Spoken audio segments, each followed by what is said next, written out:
gorgeous music. Thank you.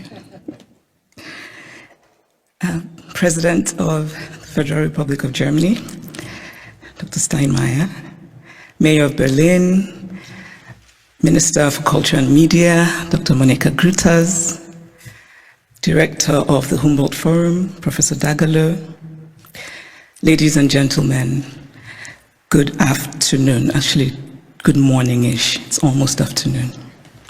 Thank you for having me here. When I was researching my second novel, Half of a Yellow Sun, which is set during the Nigerian Biafran War that started in 1967, a woman told me a story about her elderly father. It was early in the war, and they were in their Biafran hometown, feeling relatively safe because the war seemed far away.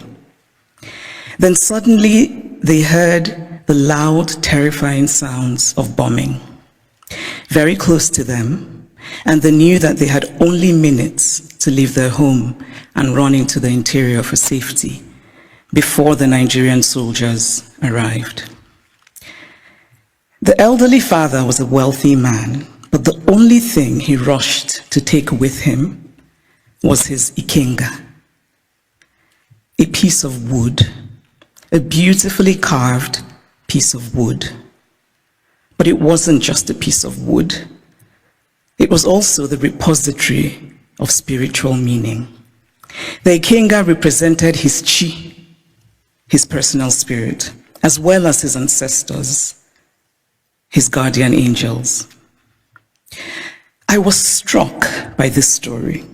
This man, facing the possibility of never seeing his home again, chose the thing that mattered most to him. Of course, he cared about his material possessions, but he believed that those could eventually be replaced, while his ikenga was irreplaceable. There are ikengas in various museums all over the world today, and it is easy to forget as we stare and admire them behind cold and clinical glass barriers that these are objects that are religious, spiritual, sacred. Art lives in history, and history lives in art. Much of what we call African art are also documents. They tell stories. Some are literal in their storytelling, like the beautifully ornate Benin Stool that was sent to the Oba of Benin by his people when he was exiled by the British, and which he looked at and immediately could deduce from the carvings the state of his British plundered land. Other sculptures and carvings are more metaphorical. They speak to the dignity of a people, to their worldview, to their aspirations. Some of the early Christian missionaries across the African continent were very keen on destroying African art.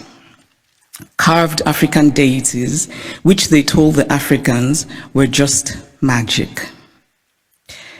I cannot help but wryly wonder what could be more magical than the story of a man who dies and then magically rises again, a man who also manages to magically give his body as bread. And I say this, by the way, as a newly returned Roman Catholic. The point is that belief systems vary, and as long as they feed the spiritual needs of a people, they're valid.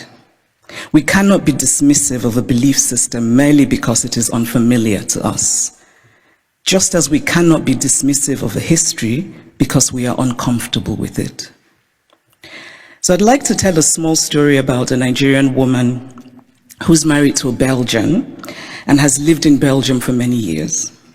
She said once that she was shocked that her son, while being taught Belgian history, was taught nothing about Congo. They teach my son in school that he must help the poor Africans, she said, but they don't teach him about what Belgium did in Congo. Now, if her son does not learn that the modern Congo state began 100 years ago as the personal property of a brutal Belgian king who was desperate to get wealthy from ivory and rubber, If her son does not learn that the hands of Congolese people were chopped off with rusty axes for not producing enough resources to meet a task, because we collectively acknowledge that it is so. It is not that Europe has denied its colonial history. That would be too crude. It is instead that Europe has developed a way of telling the story of its colonial history that ultimately seeks to erase that history. The former French Prime Minister, Nicolas Sarkozy, gave a now infamous speech in Senegal, in which he said, "I have not come to deny mistakes or crimes. Mistakes were made and crimes committed. But no one can ask of the generations of today to expiate this crime perpetrated by past generations."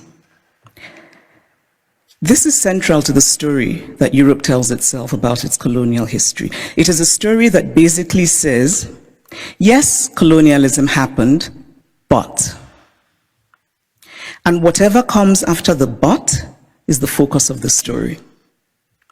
What the focus on the but does is that it absolves. It frees Europe of responsibility, of a significant and traceable connection to the African present, and it allows Europe the glow of charity.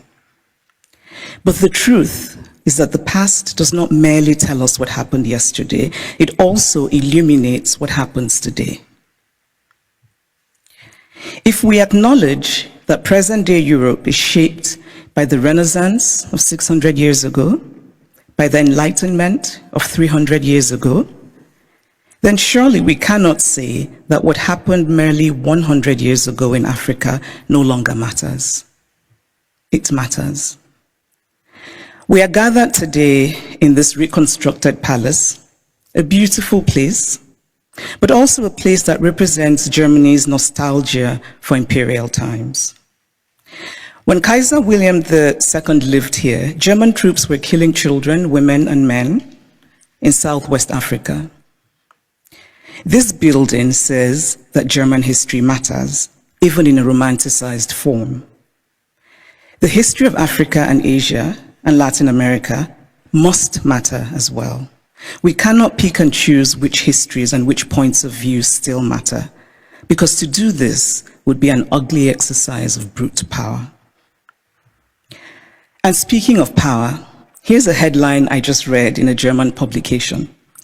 The headline says, "Where do Africa's treasures belong?" Now imagine this headline differently. Imagine if it said, "Where do Germany's treasures belong?" It would be a redundant question, because of course, Germany's treasures belong in Germany. But the question would never even be asked, because there would be no circumstance in which it would be, because of power. And so it seems to me that what we are fundamentally grappling with in this space, in all of these questions about the Humboldt Forum, is power. Unequal power, how we navigate unequal power relations. And there's always been, to me, something shabby about unequal power relations. The victory feels colorless, almost unearned. So I spoke of Belgium and its colonial history, but what of Germany and its colonial history? Do school children here learn about Namibia, what was called the German Southwest Africa? Do school children know that 100,000 Herero people were murdered by the Germans? Do they know of the wells that were poisoned? Do they know of the women used as sex slaves and others as slaves in German camps? Do they know of the Nama people killed and of the Maji Maji revolt in German East Africa? And why should they know? Because to tell only one part of a story is essentially to lie. A story is true only when it is complete. Germany is Beethoven, and Germany is Bach, and Germany is also its colonial atrocities that have resulted in hundreds of African skulls being stored in the basement of museums here in Berlin, skulls of men whose spirits cannot be at rest, men who could well have been my great-grandfather had I happened to have been born in Eastern rather than Western Africa. It is only fair to fully own all of the stories of Germany. All countries have parts of their pasts that they're not proud of, that they would rather forget. But it takes courage to face those parts and bring in some light. And this is a time for courage. The courage to hear dissenting voices, such as those of the people who are outside right now protesting. They should be heard and included. They have valid concerns. The courage not merely to say, we take your criticism, but to follow it with action. The courage to say, we were wrong. The courage to say about art acquired illicitly, this is not ours. Tell us what to do with it. The courage to do provenance work and to actively use local knowledge. The courage to act and to act now and not become crippled by endless planning and endless talking. The courage to believe that it can be better. We cannot change the past, but we can change our blindness to the past. And why, by the way, is the term ethnological used for art from certain parts of the world and not art for other parts of the world? And then in discussing some of this art that we term ethnological, and I would argue that the language itself already suggests a hierarchy of value, when we talk about this art that was stolen, we're told that they cannot be returned to Africa, for example, because Africans will not take good care of them. It is not merely condescending to say, I cannot return what I stole from you because you will not take good care of it. It is also lacking in basic logic. Since when has the basis of ownership been taking good care of what is owned? This position is paternalistic arrogance of the most stunning sort. It does not matter whether Africans or Asians or Latin Americans can take care of the art stolen from them. What matters is that it is theirs. The brilliant Nigerian artist Victor Hikameno put it much better than I could, and in very Nigerian terms. He says, if I come and steal your wrapper, and I say I won't give you back your wrapper because you will not tie it properly around your waist, or you will not wash it well, and so the colors will fade, or this or that, all are irrelevant. The wrapper is mine, and I can do with it what I will. Give me back my wrapper because it is mine. The metaphorical wrapper, and for those of you who are befuddled by wrapper, it's a piece of cloth, should be returned for the reason that Hikameno illustrates, which is respecting the property of others, but also because Europe has defined itself as a place of certain values: progress, liberty, fraternity, tolerance, individual rights, and most of all, the rule of law. A nation that believes in the rule of law cannot possibly be debating whether to return stolen goods. It just returns them. And so if the dignity of those from whom the art was stolen does not matter, then surely this idea should matter, that Europe should be what it claims to be. Live up to the ideals with which you define yourself. I should pause here and note that sometimes these conversations run the risk of sounding like empty moralizing, or like asking for the impossible or the unrealistic, or insisting on an unattainable purity and perfection. Obviously, I don't think everything should be sent back to the countries from which they came. Not everything was stolen. But those things that are sacred, those things for whom people were killed, those things that have in them the stains of innocent blood, should be returned. Obviously, we do not have all the information. There are facts lost in unrecorded history, but we can draw reasonable conclusions based on information that we do have. We can deduce, for example, that the Ngonso, the beautiful sculpture of the founder and guiding spirit of the Nso people of Cameroon, a former German colony, could not possibly have been obtained under benign circumstances. Because why would you willingly give up your guiding spirit? It is also important to remember that not all wounds are visible. Some wounds we carry in our hearts, inherited from our parents, passed on to our children. But this discourse is, of course, not just about the Humboldt Forum. It is about museums all over Europe, in France, in the Vatican, in Britain. And I must acknowledge that Germany is the first of the powerful European nations that has made a gesture towards returning the Benin bronzes.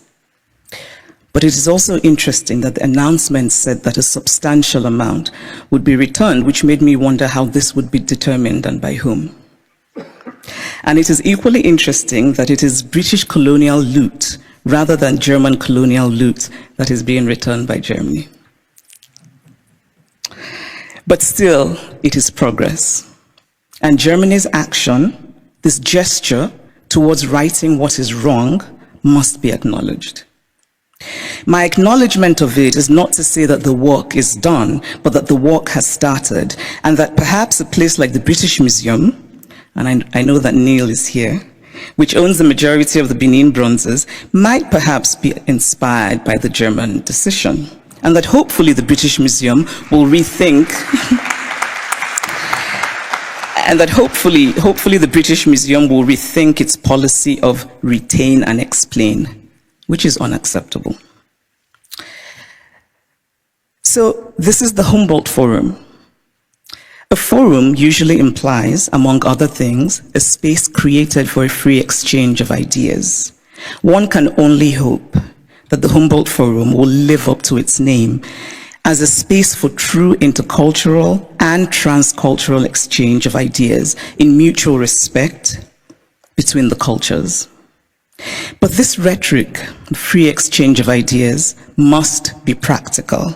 And by that, I mean such things as travel visas. It must be easy for people from Africa and Asia and Latin America who should participate in these conversations to get travel visas. The Humboldt Forum was conceived as a place to tell the universal story of the human race from multiple perspectives. This is a commendable idea, but it is incomplete. Because again, we must confront the issue of power. Who tells the story? Who is the teller and who is told about? Who decided that African art should be labeled ethnological? Who has the right to exhibit the other?